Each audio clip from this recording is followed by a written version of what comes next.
I don't think of all the misery, but the beauty that still remains. Anne Frank. Welcome to the Guyana Dialogue. I'm your hostess, Shamisa Ali. Good evening to everyone joining us on Facebook and YouTube. Tonight's topic is update on roads, bridges, transport, airports, and related challenges. The Guyana Dialogue is being sponsored by a coordinating council of Guyanese based in the US, UK, Canada, Guyana, and the Caribbean. Funding support is by well known philanthropist Dave Narine from Dave West Indian Imports. Please welcome my moderator for tonight, Dr. Tara Singh. Thank you very much, Shamis, and welcome to our viewers. Good evening, Dr. Tara. Our panelist tonight is Dr. Ganga Ramdas and Professor Muniram Budu. Good evening, Our Shamisa. Good evening, evening. everyone. Welcome. Our guest tonight is the Minister of Public Works, the Honorable Juan A. Edghill. Good evening, everyone. Welcome to the Guyana Dialogue. Dr. Tara.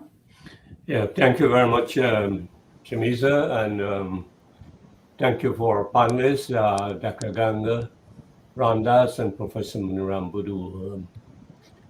Minister Edghill, I want to thank you very much. I was trying to get you for the past couple of weeks, but I know you were tied up, not only with your official work, but with local government elections as well.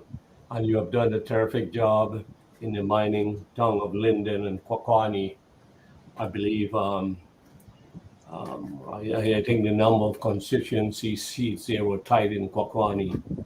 In Linden, while you didn't get any constituency, you still get 2 PR seats, and you increase your votes by over six times. That is excellent. We also want to take this opportunity to extend our deepest sympathy to the family of the late Guyana legend, Mr. Ashton Chase. I have 2 of his books right here written by Dr. Nanda Gopal. One is called The Bengal Tiger.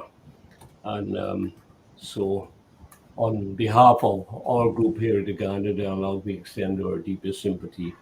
Now, Minister, before we start, I think the public would like for you to give them an update on the closure of the Demerara Harbor Bridge for 3 days, why it was necessary to close it at this time, what alternative arrangements you're making for the traveling public.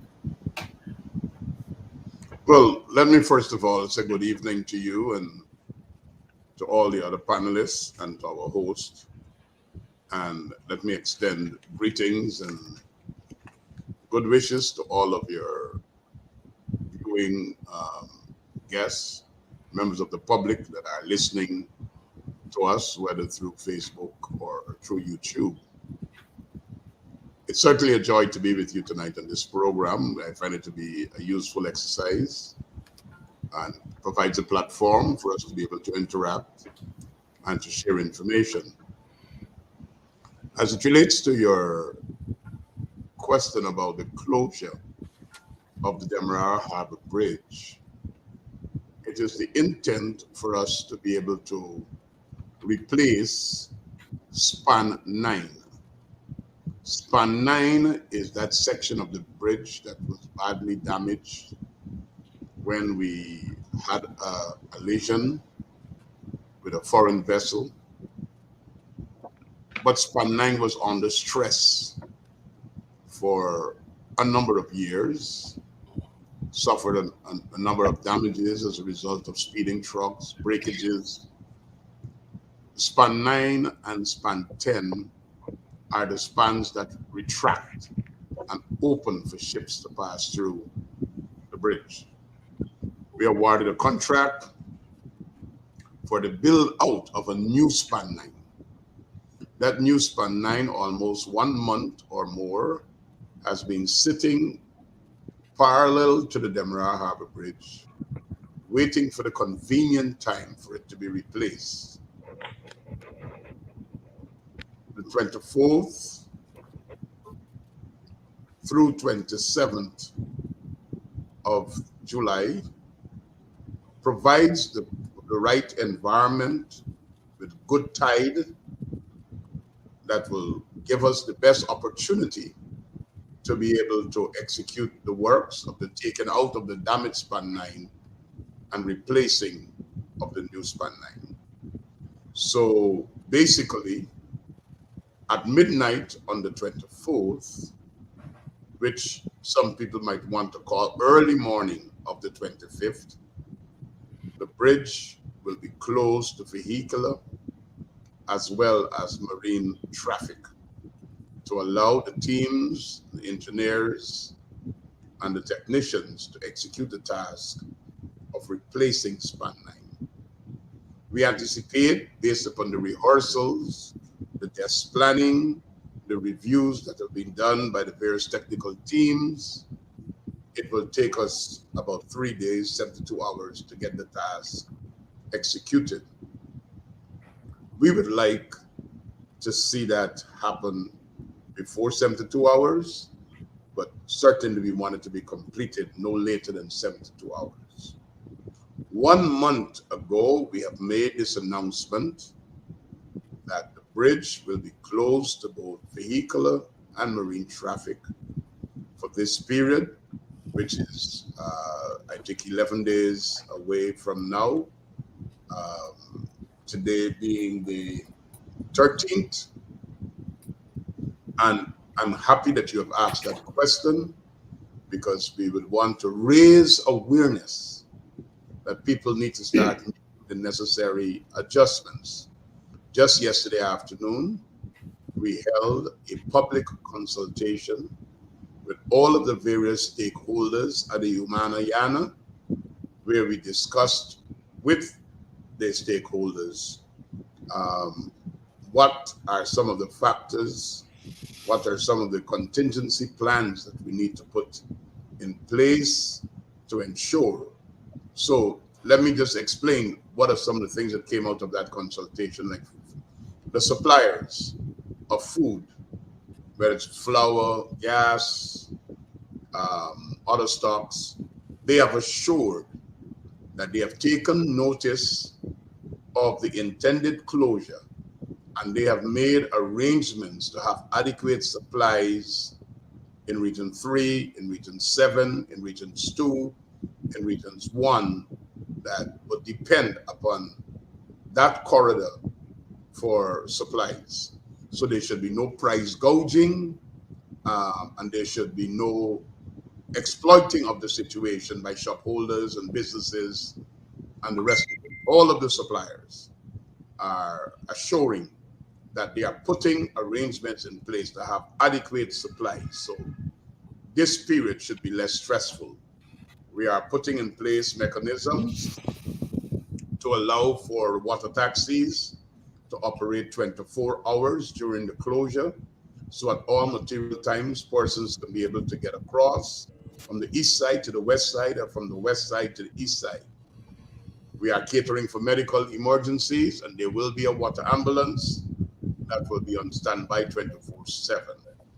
We are putting in additional facilities of lighting, tower lighting, to ensure greater illumination, so reducing the possibility of theft and harassment of anyone by those miscreants who might want to exploit the fact that people have to be using the corridors of the Stabroek Market as well as the Vreden Hoopstelling during this period. We are exploring putting on other crossings. The consultation yesterday afternoon agreed that we should have one at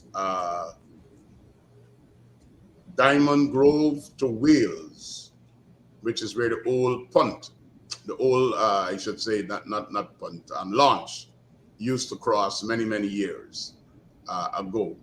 And we are assuring that at that crossing, we will put on licensed boats with the necessary safeguards. We don't just want open fishing vessels to just start plying the route, like we would say in Guyana, people who are on a hustle, but we want to ensure passengers' safety. There will be a special engagement between all the speedboat operators, owners, because the concern that was raised at the consultation had to do with the assistance to the elderly, persons who are differently able, women with children and pregnant women. And we want to address these issues very, very carefully. So the truckers, the trucks that traverse, moving sand, aggregate, loom, building materials, they have all been engaged by the bridge and its management. So while it will be an unusual period for 3 days without the Demerara Harbor Bridge being accessible, this one is not being done in an unpredictable manner. This is not an accident that no one was anticipating. This is planned, and we have engaged. And I would want to dare say, coming out of the consultations from yesterday in the feedback, we will probably have another consultation with the residents of Region 3, because it would appear that some of the residents of themselves and users would like to engage and get certain assurances. So we will continue to notify the public. We want this to be a time when we can be able to execute the much needed repairs to the aged, I want to use that word very graphically, aged Demerara Harbor Bridge. But it's necessary for us to do those repairs and the replacements at this time. So it's a small inconvenience for a better service at the end of the day. So I thought I would say that at this time. Mhm. Thank you very much, Bishop. Dr. Ganga, you want to add anything to that? Professor Boodoo after that? Any clarification or any? The issue of quality and inspection is very important in all the sectors, roads, bridges, buildings, and so forth. So I've looked at some pictures, and I'm saying, wait a minute, they could have built the. No, hold on, Dr. Ganga. Huh? Just stick to the question of the Demerara Harbor Bridge for the time being. If you have any question, follow up on that. Well, just the quality issues in terms of the workmanship that will be performed on the bridge. Remember, we're coming out of an accident situation, so I hope that would be adequately covered. A minister said that a team of engineers will be there, but they should be there during the construction and repairs and not at the end. Those are my general comments, nothing Okay. technical. Okay, before the minister respond, Professor Boodoo. He disappeared. Dr. Tara, I think we lost him for a little Okay. bit. Let's continue. Okay. Minister, any Well, further comment on that? let me just say thanks to the concern that is being shown and that was raised. You know, when we had the major catastrophe, I would say, when that bridge was hit,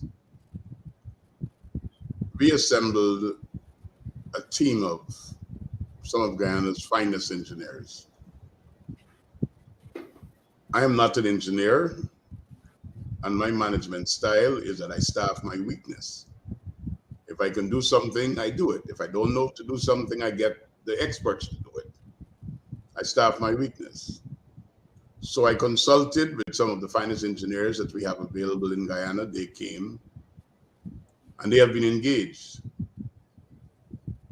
The contractor that has built Span 9 is the same contractor who over the decades have been engaged to do major maintenance on the Demerara Harbor Bridge.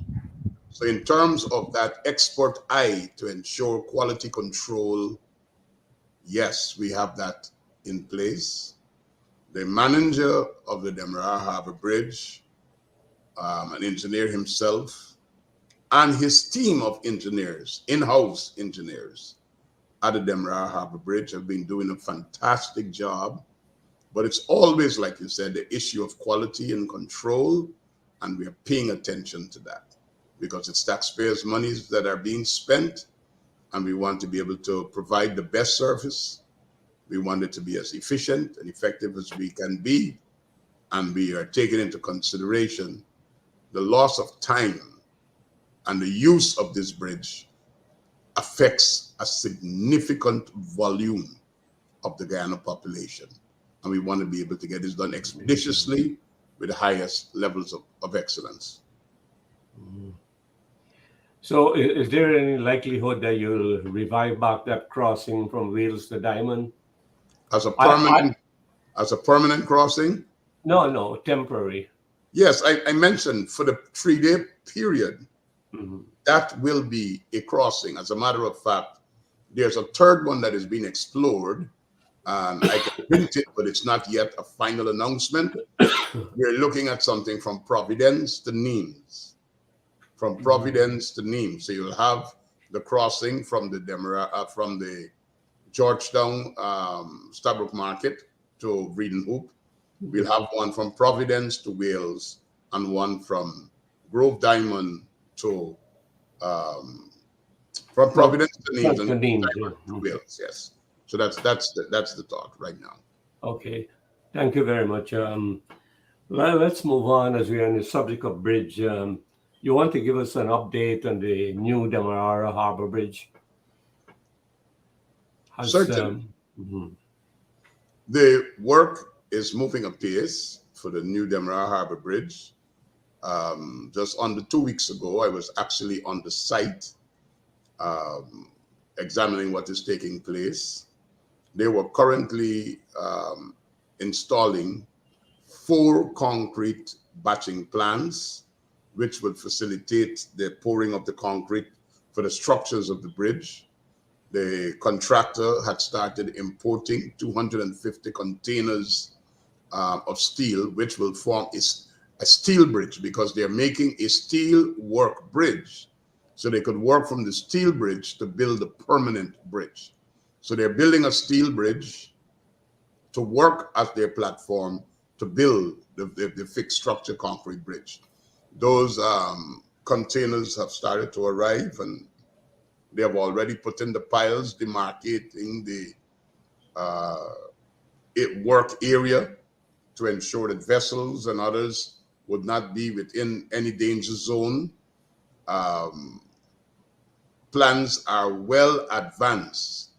You will start seeing physical signs of a bridge being built in another couple of months, because sometimes people believe that work begins when you see the first pile driving or the first concrete is poured, but there's a lot of preparation that is being done. All the geotechnicals have been completed. The designs have been retweaked to ensure great efficiency, and we expect to get this bridge within the contracted time frame.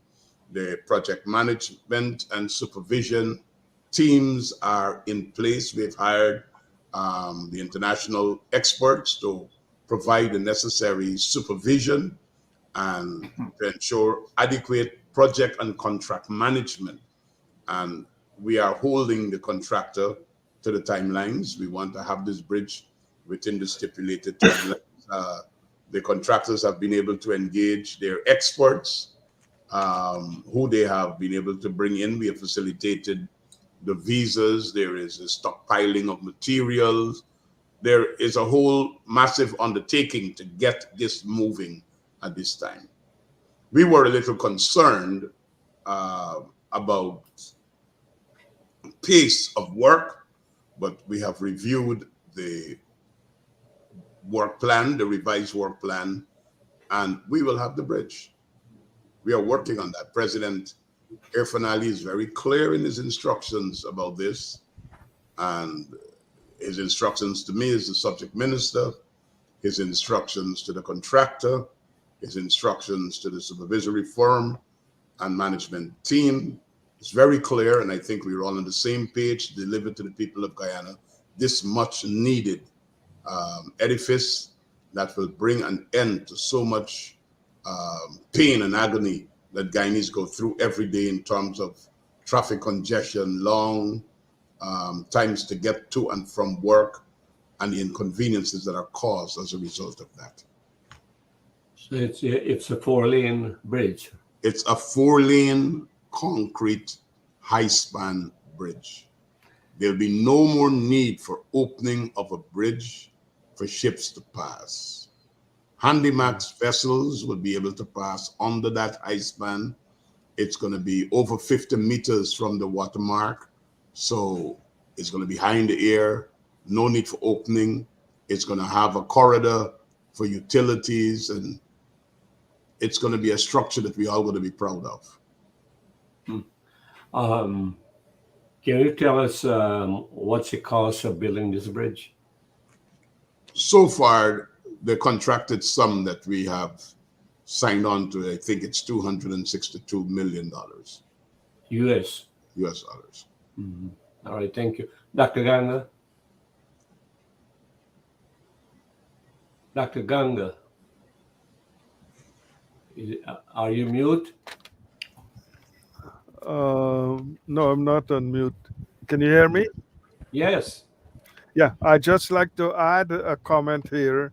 Um, I, to have a separate emergency services mapped out and put into place just for emergencies, like how you have fire services, emergency services. I'm glad that Wales Diamond Crossing was thrown into use. That could be an avenue for rendering emergency services there. The one at Providence equally the same. So that entire set of activities related to emergencies should be separated from regular passenger transit.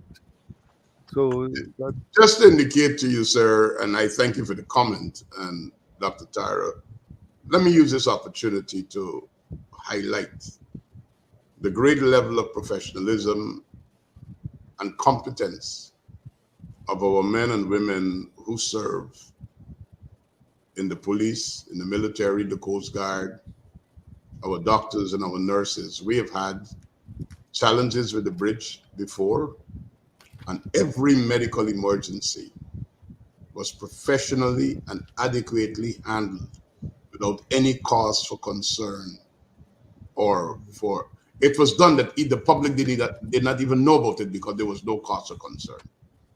And I would want to anticipate that that same high level of professionalism and dedication would continue to prevail, even now that we are planning for this 72-hour period. Sometimes people only highlight the wrongs, the bad, and the inefficiencies, but it is sometimes very good for us to take stock that we have some fine men and women in uniform. We have some great people who work in our public health services. We have some great people who work in our educational services, public servants, who with great dedication going beyond the call of duty to ensure that people are satisfied. And I would want to say that Guyana is still a country where there is much compassion, where people look out for each other, and we understand the ramifications of missteps and misdeeds, the damage that it could do to others, and they rise to the occasion. So I would think that we could anticipate great service. All right.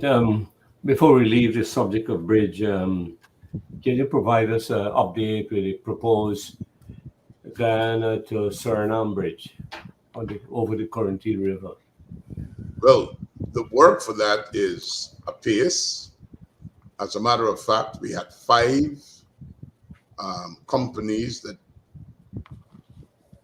were technically qualified to build this bridge. Just a couple of weeks ago, the Minister of Public Works from Suriname came to Guyana, where we received the final report from WSP, which is the consultancy firm that was engaged to provide the governments with the kind of information that we need to ensure that when we get a proposal, we can properly evaluate it. They did some of the feasibilities, the geotechnical studies, and the rest of it. And the date for financial closure for the submission of bids, the financial bids, it's August 1st. August 1st. But over this last couple of days, we have received correspondence and engagement with Suriname, and some of the bidders they've been requesting an extension of time for the submission of their financial proposals. However, we have set a time, which is October of this year, that we would like to have a contract in place by October of 2023. And even with the granting of the extension of time, our agreement is that we're not moving past October for the getting of a contract in place. So we may be granting, with agreement with Suriname, an extension of time for the submission of those proposals. People need some more time. But we are looking at a solid October to complete evaluation, negotiation, and to have a signed contract in place so that we could get on with the work of that bridge. Both the government of Guyana and the government of Suriname express their commitment towards getting this project done. You have, can you let us know the estimated cost of this project? Not yet. This is a proposal that is to come from the contractors. It's a design, build, finance, operate, and maintain project. Okay. So it's not out of taxpayers' money. It's a design, build, finance, operate, maintain. The contractor needs to send in that proposal. Okay. And, yes. All right. Thank you. Dr. Ganga, any follow-up question on that? Generally, traffic flows should be looked at alongside these projects. Regarding the bridge, there will be increased traffic flows to the launches. More people would be traveling with the launches in these 3 days. So the passenger safety gears need to be ensured that the launches are well equipped to handle this extra volume of traffic.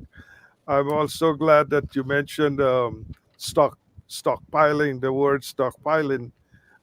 In all of these projects, in order to minimize on congestion, stockpiling is a good strategy. I recall we stockpiled sand when we built the Maikoni roads. We had 3 trucks stockpiling sand and to avoid the morning rush hours. So you mentioned that earlier, and that's a good thing. And perhaps that needs to be looked at in detail, location and how it will operate. So those are some general comments again. Okay. All right. Let's move on to the roads project. If you can give us also an update of the Linden to Mabura and probably beyond that road first. Well, the Linden to Mabura Road, just last Friday, I visited the work site. That project would see us building 120 kilometers of asphaltic concrete road from mile 0, which is in Linden, all the way to Mabura Hill. The work is ongoing. There are more than 360 Lindeners, Guyanese, who have been hired on that project. The Brazilian firm Alia or QG, which was the original name, they have all of their experts in place. There are dozens and scores of machinery that is in place, and we have just gone through with them their revised work plan to deliver this road in a timely manner. And last Friday, after my site visit on the road to observe the actual work, we had a sit down in the project office and went through all of the details of how we're going to get this road delivered in a timely manner, looking at all of the issues that have arisen, whether it's access to laterite or loam, access to granite, or the importation of materials for the construction of the road. We have gone through all of the details, the methodologies to be involved, and the agreements that have to be made to make sure rain or shine, and I repeat that, because we are building that road in a corridor where rain falls, and when rain falls, it really falls. So the understanding is that in the project performance, presentation, and in the scheduling, we have to take into account rain.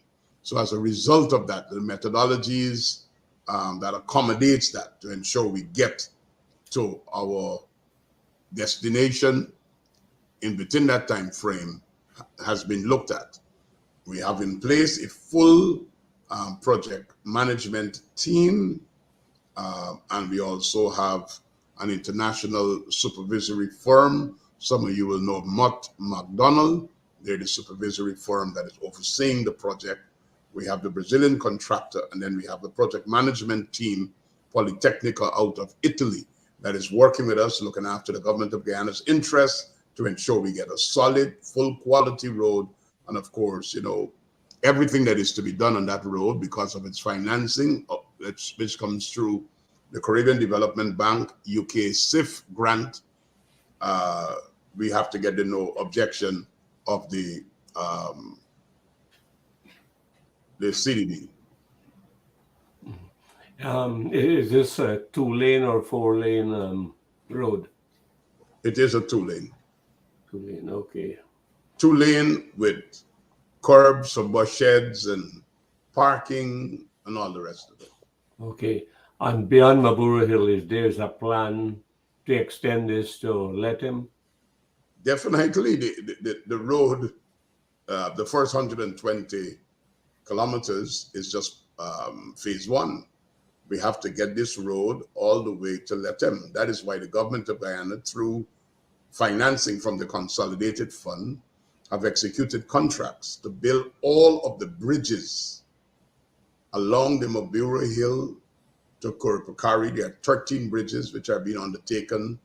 Right now, I visited all 13 of those locations on the early hours of Monday morning, and then we crossed the Corentyne, and in the entire day, Monday, examining the other 32 structures from Corentyne into Lethem. All of these bridges are being built according to the American standards, AASHTO standards, to accommodate the kind of traffic that we anticipate that will be coming out of northern Brazil. And you should know that the feasibility and the need for this road is linked towards Guyana's movement towards a deep water harbor, being able to provide access into northern Brazil and to move goods out of northern Brazil, providing our waterways for international shipping and access. So this is something that is being advanced. Just last Friday morning, President Ali, while he addressed the gathering at the Bauxite Minerals, Bauxite Bauxite in Linden, while he commissioned Kiln 15, spoke about the fact that he'll be having an engagement with the Chinese president in another couple of months, and the continuation of the Linden-Mabura Road, the Linden-Lethem Road, will be on the agenda. He has just come back from engagements with President Lula, and that was also on the agenda because of its importance and its link. So yes, we are continuing every possible effort to get the road paved all the way to Lethem. We're looking at making the road a 24-hour road, which means where the Essequibo River needs to be crossed at Corentyne, putting a bridge is about 600 meters. We are looking at ways and means, whether it's through a private-public partnership, to get a bridge constructed so that we don't have to cross with the pontoons and only be able to move during day hours, but it will be a 24-hour road. So we're developing this corridor in a real significant way because it provides that major link, that corridor of connectivity, French Guyana, Suriname, Guyana, Brazil, or I should say Brazil, French Guyana, Suriname, Guyana, Brazil, that corridor of movement, and this is an important link that we are working on. Oh, I see Professor Boudou is back. Can you hear me, Professor? Yes, I can. You have any question for the minister? I know Yes. you're away, so go ahead, proceed. Yeah. Minister Edghill, it's good to see you again. Thank you, sir. Your portfolio has the largest budget allocation. What are some of the major issues you're facing and how you're addressing them? As it relates to the implementation of the budget, Well, your infrastructure works. well, the process of engaging contractors to execute work is one that we have to continually address because we have the procurement laws and we have to follow those laws, and sometimes that takes a while. We have to advertise, we have to get bids, they have to be evaluated. So that is one challenge, the time from the time of a project being conceptualized to getting it off the ground. Sometimes because of the procurement process, there are some delays. That's one challenge that we have had. The materials. Contractors have been given jobs, and I've had to face the brunt of that criticism from both my colleagues at the level of the cabinet, as well as from the citizens on the ground, because as the minister responsible, contractors will go into a community, start the project even before they have all of the materials available. So they dig up a road and then they discover they don't have the crusher run to take it to the next level. And they're waiting 6 or 8 weeks for crusher run to come or to get the loom. The rain starts to fall, the road is flooded, people are not able to get home. So those are some of the challenges. Proper project planning on the part of contractors. And yes, my team of engineers have been stressed. I should say stretched, not stressed. They have been stretched to do more because of the mere volume of what we are doing. And sometimes we don't get optimal performance in terms of being there to give the necessary guidance and supervision. Those are some of the challenges. I know somebody will say, well, we just have to add staff because that will be theoretically more work needs more people and adding staff. But you have to remember, with all of the contractors that are coming on board to execute simultaneously the volume of work that we are doing, they're hiring engineers as well. So some of the engineers probably will not find being in the public service to be very attractive as compared to what they could make in the private sector because of that competitive nature where human resources demand are concerned. But with the hand of cards or the deck of cards you have been served, you have to manage to do your best. And last year we performed creditably well.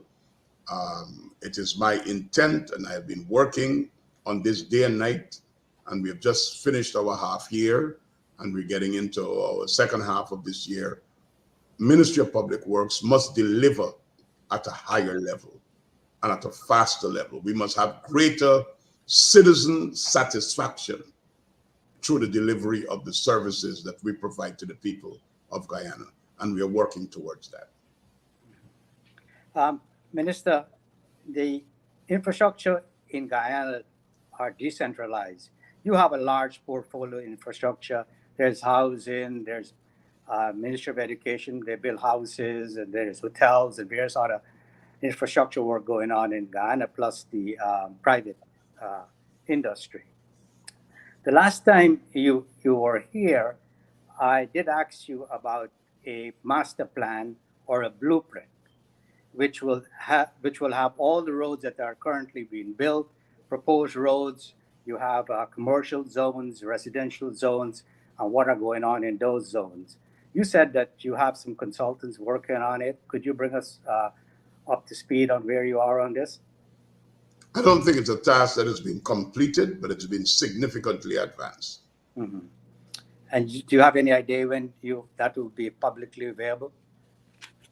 I wouldn't want to give a commitment on that tonight here, because the team leader on that would be His Excellency the President, and I would think that should be a pronouncement and a document that he should be talking to and unfolding at the appropriate time.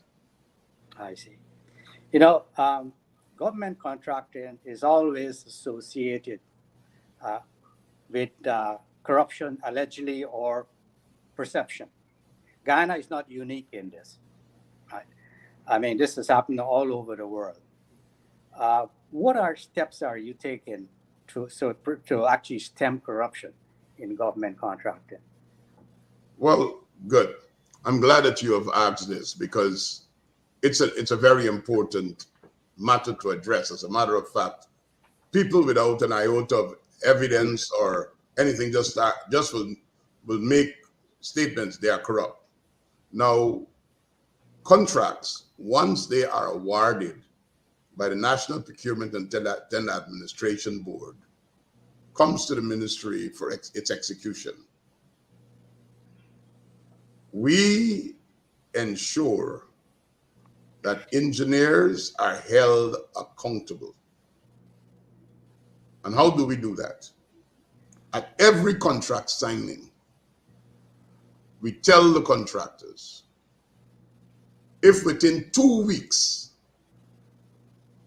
of raising any matter with an engineer, you haven't had your issues resolved, you can bring it to the minister. So engineers are not allowed to punish contractors, delay, or to behave as if they are gods. So contractors have to be beholden or begging to them.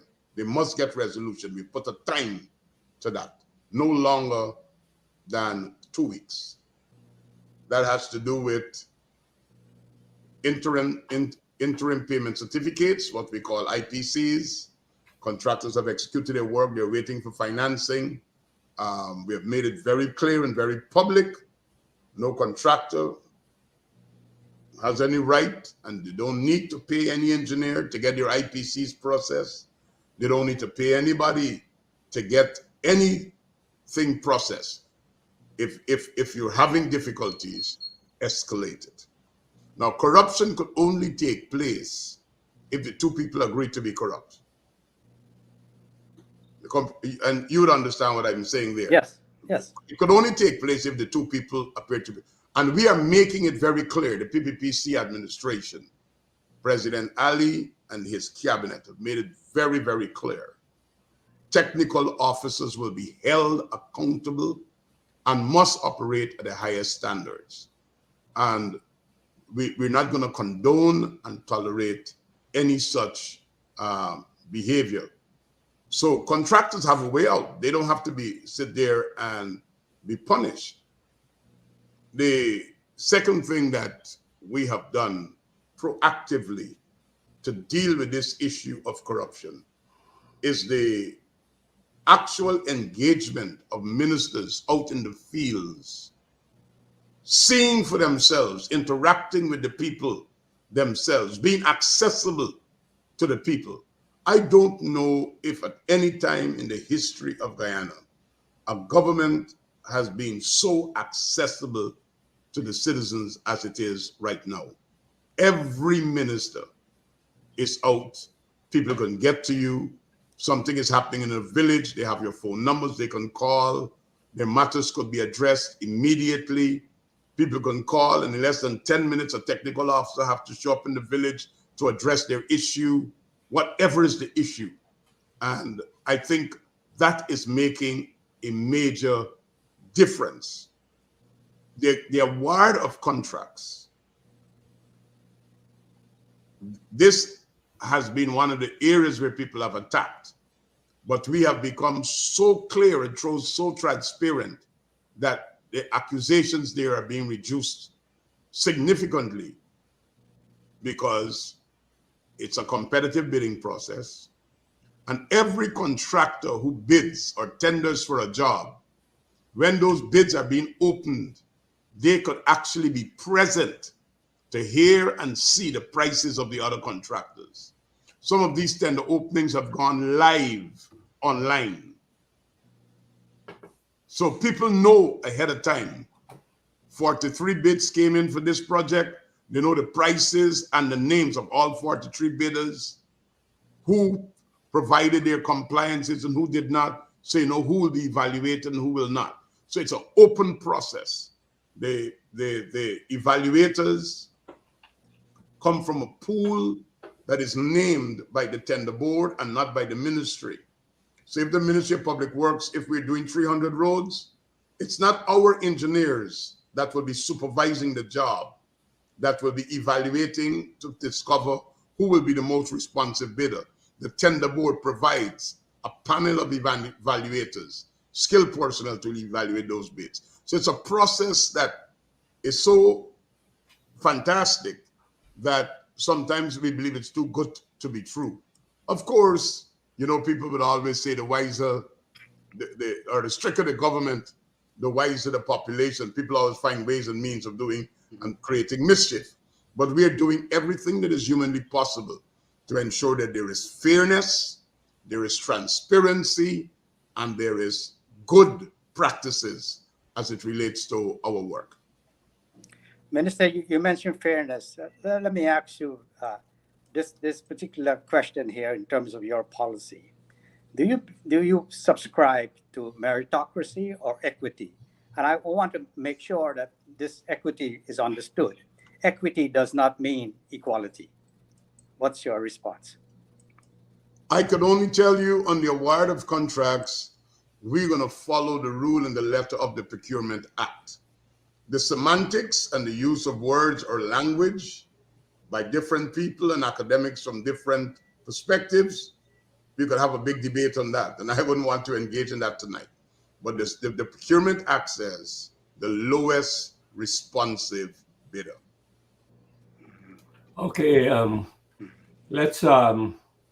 Ganga, you want to follow up on the question on the roads before we move on to quickly to discuss some airport development?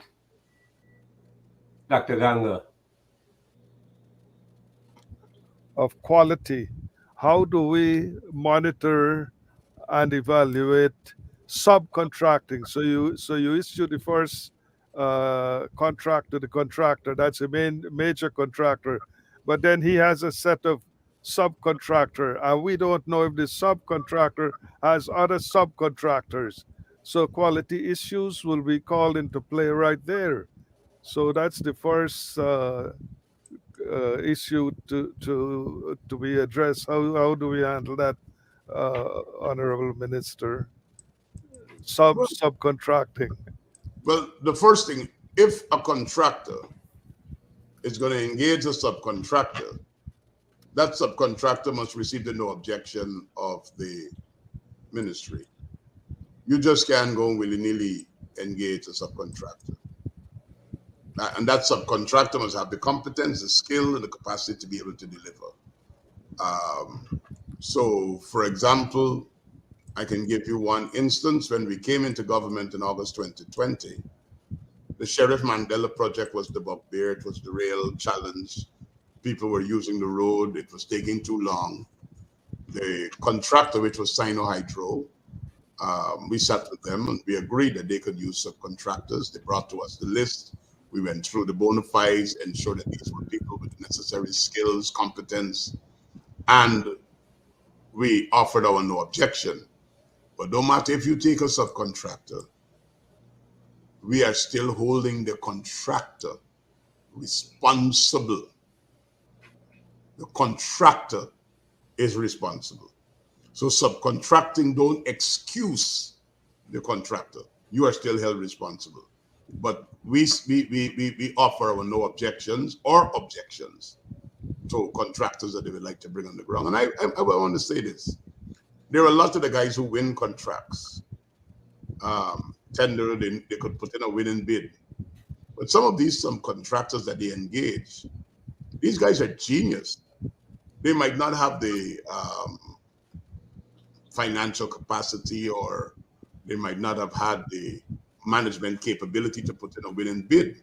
But once engaged, these guys deliver. I've watched these subcontractors deliver in rapid time.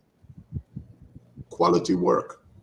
I also need to say as well, Dr. Ganga, that the ministry has its own lab. And in all these roads and works that are being done, it's not left up to the Auditor General to come and find us lacking. We go out there and test at every stage of the work. The compaction of the sand, the compaction of the stone, the quality of the asphalt. So our labs, the materials to be used on the project is tested by the lab before it is applied. And even after it's applied on the project, testing is done again. So we have equipped our lab here at the ministry, and just yesterday, a discussion with the IDB, we have some monies that are remaining out of a project. We want to use some of that for the further equipping of our lab to do all of the necessary testing. Our people are across the country doing quality control. So our design department that are designing the projects are being significantly improved and enhanced. The execution of the projects are being more carefully monitored, and our quality control and compliance by the use of our labs are done. And then we also have our own internal audit department. And for the Ministry of Public Works, internal audit is not just about the dollars and cents. It's about checking on the quantities, checking on the quality, checking to ensure that everything was followed as it relates to the project. So we are seeking to do our best to deliver greatest and better service to the people of Guyana. I just have one follow-up here in terms of completeness in the design. Now, with regards to the roads and roadways, we need to budget for rest stops and the time that truckers would stay there, or if it's passengers and so on, and the facilities at the rest stops. All of these should be part of the design of these major roadways. I know you, coming from the North American perspective, would see that a lot in the highways where there are long travel hours. Our roads where there's a 45-minute journey or a 1 hour journey, we don't have the same need and pressing at that. But on the Linden-Mabura Road, in the design, in that 120 kilometers, we are putting in bus stops, rest stops, and facilities of that nature, because we know that will be a road of several hours of travel. I know time is coming to, but I want you to address this. New roads have been constructed, but people are setting up stalls to sell. What's your approach to that? Would you remove them and get alternative sites, or what? How you deal with that? It's a matter of traffic safety, law and order, and at the same time, balancing that with the need for expanded economic activity. We have made it very clear in our highways and at main intersections, people just can't come and put up a stall or put a counter and start selling. The whole purpose of building a main road or a highway or an access road is to improve traffic flow, is to reduce congestion. And once people are selling in those places, they are creating congestion. Secondly, people who are at the sides of roads and reserves are putting themselves in danger, and also in the case of emergencies, where people should actually get off the main road and use the reserve to be able to get emergency vehicles or emergency help. We are restricted from doing that because of these encumbrances that are put there from place to place. We've been speaking to people, we've been talking to them about the need to desist. And where people have been there entrenched, we've been working with them to relocate them to safer, better places. And let me just say this very clear. The policy direction of the government is that we don't want to interrupt economic activity. Nobody should ever think that this government wants to take bread out of their mouth or put them out of business. So every time we have had to make an intervention, whether we have to get people relocated in order to bring about a development, it's not to shut them down. It's a matter of relocating them to somewhere that is safer, better, and more permanent, and moving them out of harm's way, and at the same time facilitating expansion. So we are building a lot of new highways, a lot of new 4-lane roads, a lot of new community roads. And people start seeing opportunity, but we just can't have at the head of every street a tent or a wooden shed or something springing up overnight that chokes and interferes with traffic flow. It got to be regulated. And we're appealing to people that we got to do better as a country. I'm looking forward for the time when all the things that we are seeing now that looks like a shanty town in a miserable manner, that we're able to get people into, like what we have in flea markets, tarmac areas where people could set up between particular times, go sell, clean up, and go home and make money. People know where to find them, get their goods and so on that they're offering, and they move. But it's a matter of a culture shift. It's not going to happen overnight. It's not going to happen at one brush, but we got to keep working at it. And we are committed to working at it. Thank you, Bishop. Professor Buru, your last point before I pass it over to Shamiza. Dr. Tara, can we just let Minister Edghill know that he probably touched something, his camera, we can't see him? You're hearing me but not seeing me? Right. Yeah. Your camera is off. I don't know what happened here. Your camera, you have a technician there? No, we'll just continue. Okay. Try to see if Professor Buru, Yes. make your point. Minister Edghill, you and your government has achieved quite a lot in 3 years in infrastructure work. I think a lot of times when we speak of infrastructure, some people think it's just roads and bridges. It is not. It is ubiquitous. Could you inform our viewers what are the various infrastructure work in your portfolio?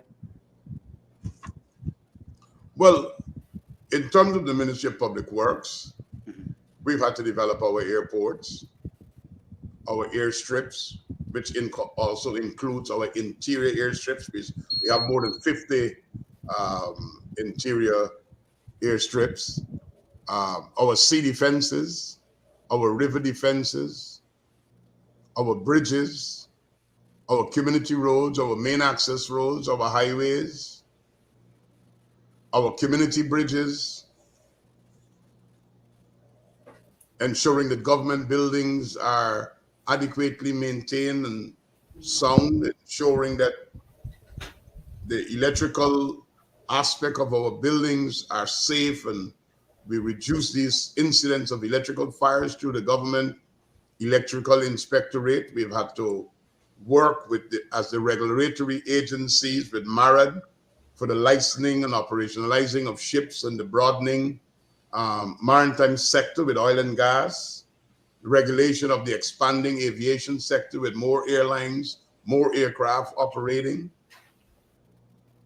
And as a minister responsible for transport, to ensure that we have that network, that transport infrastructure put in place to facilitate easier movement, more responsible use of our roadways, and at the same time, cutting travel time, creating that environment for the ease of doing business, and making our country more modern. Shamiza? All right. I pass Shamiza over to you. Thank you to our entire panel for tonight's questions and concerns. Minister Edghill, we have quite a few questions to go over from our viewers. We have questions and we have some concerns. So I'll start with Faisal Ali. Faisal Ali says, good evening, Honorable Minister Edghill. I have a transported property on the Good Hope Railway embankment. Contractors approach us today to order partial demolition of my property, which we are within our boundaries. Also, notice has issued to me. How do I approach a situation? Thank you.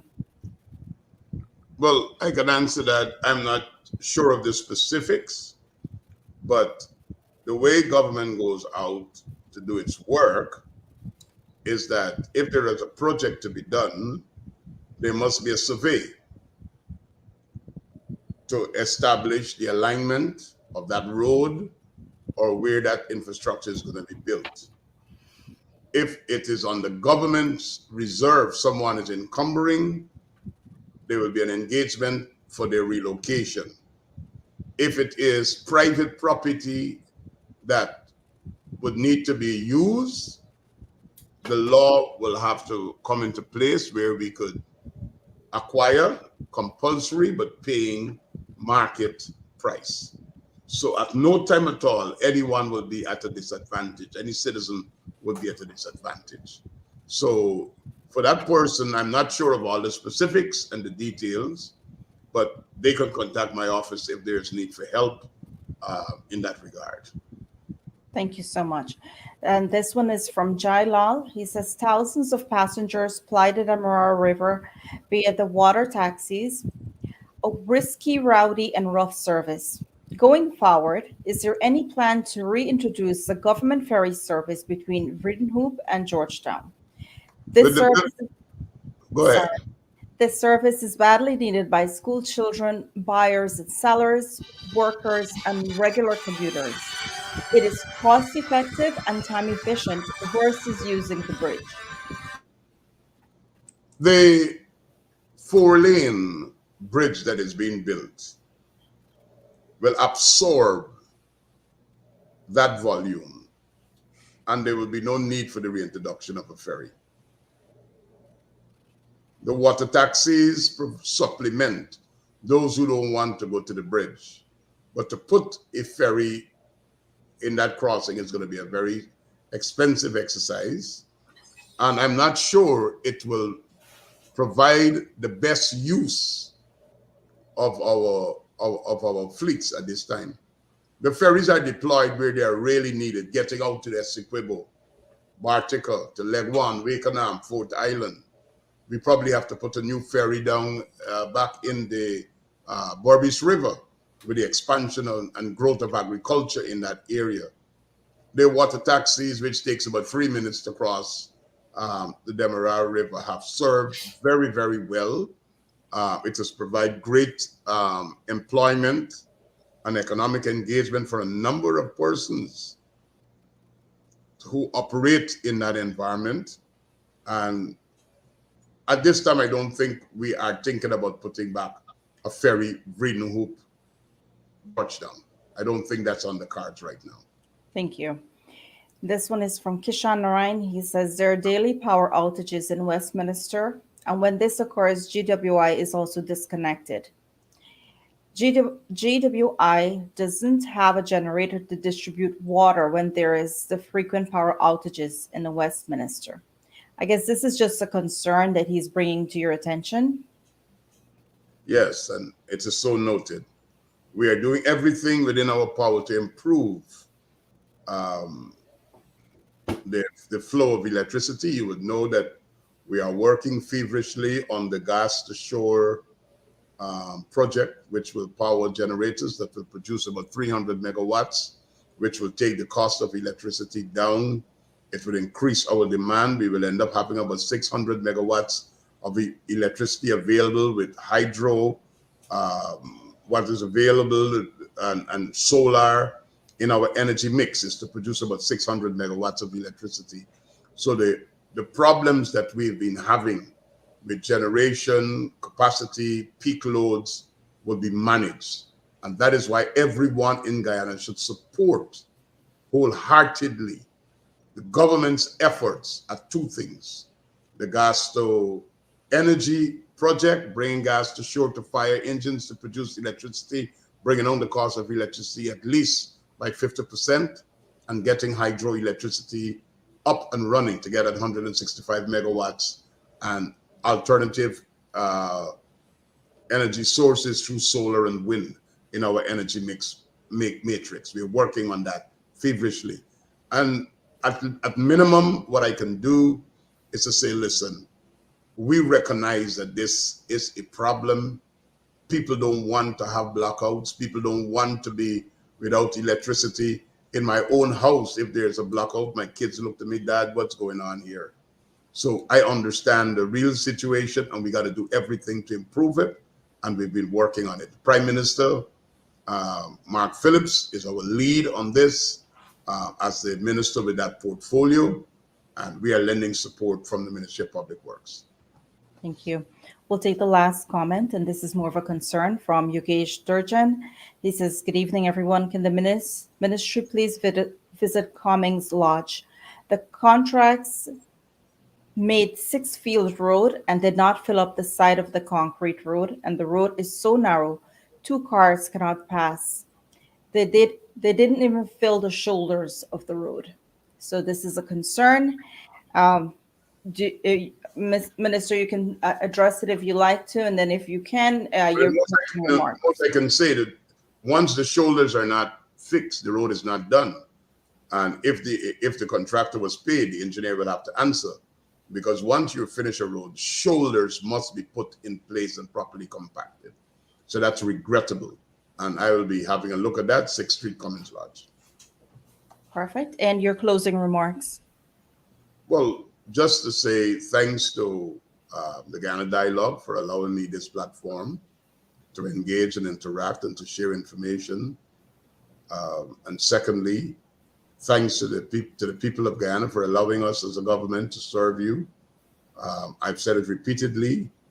We are not perfect. We haven't done everything perfect, but we are good for Guyana. Our heart and our commitment is to keep delivering to the people of Guyana the best that we can give to them, so as to ensure that we modernize and transform this country. I want to applaud the leadership of His Excellency, our President, Irfan Ali, in the energy, the drive, the vision, and the commitment that he's been giving, and to acknowledge wholeheartedly the support that we've been receiving from Vice President Dr. Bar Jagdeo, particularly in mine sector, in giving the guidance and the leadership that is required for us to be able to get a lot of the mega projects on stream, keeping them there, ensuring that we hold the international companies that we have engaged accountable, and to just assure all Guyanese every day and every night we're working on your behalf to improve your lives and livelihood. That's our commitment. By 2025, you would see the big change and the big differences that have been made in Guyana, and you will trust us to give us another opportunity to continue to serve. So thank you for the opportunity. Beautifully said. Tonight we've heard from you that, your sincerity, your knowledge, your understanding of the work that's being done under your ministry and beyond was truly, truly well taken. And I thank you for your time. Thank you to our panel. Thank you to our moderator for tonight, and to our viewers. Thank you so much for being a part of the Guyana Dialogue. Until next time, I'm your host, Shamiza Ali. Good evening, everyone. Take care. Thank you, Shamiza. Thank you, Professor Boudou. Thank you, Professor Guyana. Thank you, Minister Edghill. Keep up your great work. We follow you very closely, and we hope we can get you at another time. There's so many other areas that we needed to cover. Okay, thank you. Good night, everybody. Thank you. Good evening.